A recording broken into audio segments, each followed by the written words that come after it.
ኦርቶዶክስ ቤተክርስቲያን ላይ አፍን በጣም መክፈት አያሳስርም። አማራው መስደብ ያሸልማል፣ በሪፐብሊካን ጋርድ ያሳጅባል።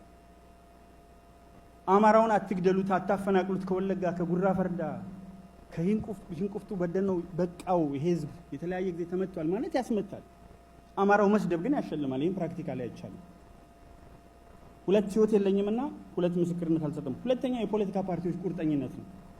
እኛ ሀገር የሌለው ነገር ትልቁ ሌላው ከመንግስት ቀጥሎ የፖለቲካ ፓርቲ የሚባለው ለይስሙላ የሚቋቋም ነው። ብዙዎቹን አይተናቸዋል። ስልጣን እስኪያገኙ ድረስ ይሮጣሉ። ወይ ሚኒስተር ከተደረጉ ወይ የሆነ ቢሮ ኃላፊ ከተደረጉ ትግላቸው ቆመ። ምክንያቱም መጀመሪያውን የሚታገሉት ለፖለቲካ ስልጣን እንጂ ለህዝብ አይደለም። ብዙዎችን አይተናቸዋል ጭራቸውን ሲሸጉቡ። ያ አንደበታቸው ለሆዳቸው የሚመች ነገር ሲመጣ መኪናና ቤቱ ሲደረብላቸው ጸጥ ብለዋል። ስለዚህ የፖለቲካ ፓርቲ ቁርጠኛ የሆነ ለመታገልና ለመጀገን የወሰነ የለም። ችግሩ ደግሞ ምንድነው? እንዳይታገል የሚያደርገው አልፈርድበትም። ግርፉ ምቱ በቪዲዮ እየቀረጹ ራቁት ማሰቃየቱ ደርሶብኝ አይቼዋለሁ። ራቁትን ሆነ በሚያስቀይም ሁኔታ መቀረጽ ሊቀቁት ነው ያልኳቸው። አላፍርም እነሱ ይፈሩበት እንጂ በዚህ እድሜ ራቁቴን ተቀርጫለሁ በቪዲዮ። ሌላው የዲያስፖራው ሚና ነው። እሱን እናንተው ዲያስፖራው እንደዚህ ያደርጋልልም እዚህ ስለቆያችሁ ታውቁታላችሁ። በማላውቀው ጥናት ገና የአሜሪካ ምድር ለሶስተኛ ጊዜ ረግጬ ስለ ዲያስፖራው ሚና የሚዲያ ሚና ሚዲያው የሚጫወተው ሚና አፍራሽ ነው። በአብዛኛው ሚዛናዊ በመሆን ነገሮችን ለማስተካከል በመሄድ አይሄድም። እኔ አሁን ሙሉን ነገር ለምን ተናገርክ ብትሉኝ የመንግስትን አንዳንድ ብራይት ፊውቸርስ መናገር ይችል ነበር። የማልናገርበት ምክንያት ምንድነው? ፋና ዋልታ 1 ሚሊዮን ካድሬ ምን አባቱ ይሰራል? ሌላው የተለያዩ የትግል ስልቶች ያስፈልጋሉ። የመጨረሻ ማጠቃለያ ማድረጋው ሲቪክ ዲስኦቢዲየንስ፣ ፓሲቭ ሬዚስተንስ፣ ነን ቫዮለንት ሜተድስ አሉ፣ ቫዮለንት ሜተድስ አሉ። ሁለቱም ኢትዮጵያ ውስጥ በእኔ እምነት ያስኬዳሉ።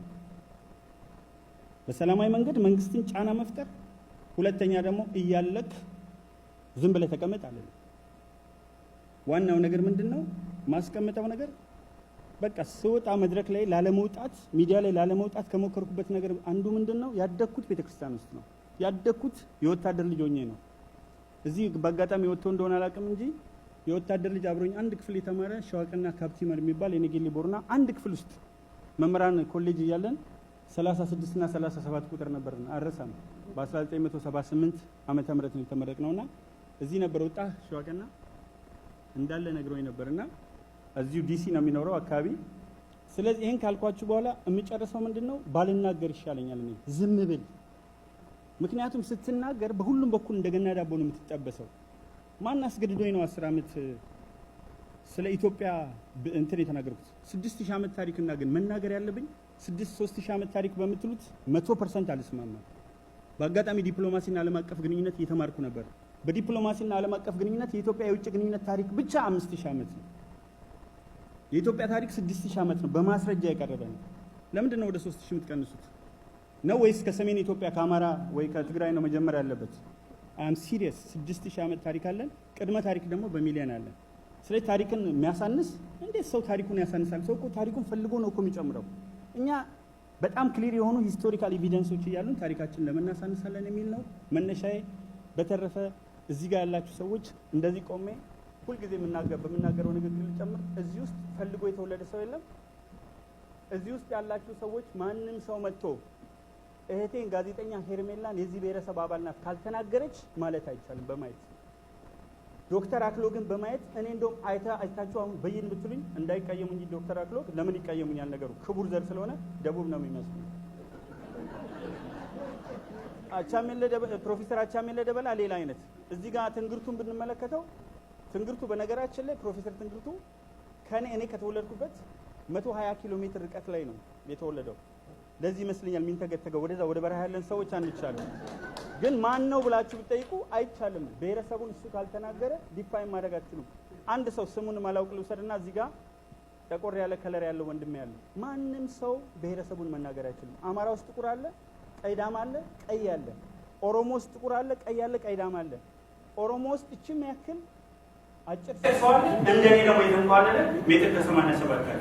ይሄንን በሁሉም ማህበረሰብ ውስጥ ታገኛላችሁ። ጋና ቢሆንስ ወጥ ነው። ዚምባብዌ ቢሆን ወጥ ነው። ታውቁታላችሁ። እዚህ ቢመጣ እኮ ጋና ዚምባብዌ ቢመጣ እናወጣለን። አሜሪካ ቢመጣ ነጭ እናወጣለን። እኛ ግን ምን ሆነናል?